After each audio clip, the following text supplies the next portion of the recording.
In today's video, I'm going to teach you how to add stack in Framer.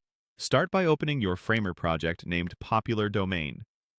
Once the canvas is visible, look to the right-hand sidebar for the Layout section.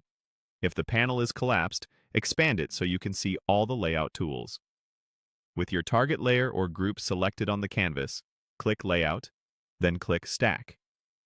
This converts the selection into a stack container, which automatically arranges its children for consistent spacing, alignment, and responsive behavior.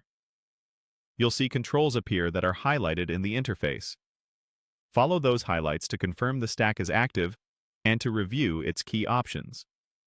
The highlighted clicks guide you through the essential areas you'll use most often, such as direction, alignment, and spacing, without changing anything you don't intend to.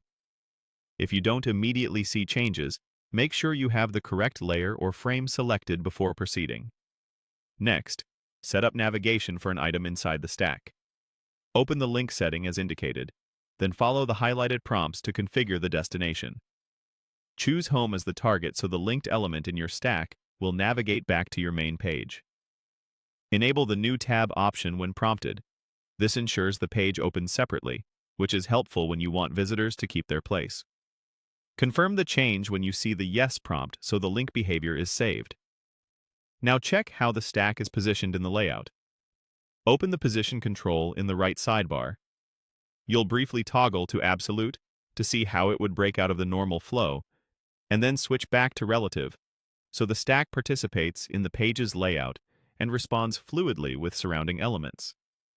This quick toggle makes it clear how position affects stacking and alignment without making permanent layout changes you don't want. Wrap up by clicking through the remaining highlighted areas to exit any active controls and return your focus to the canvas.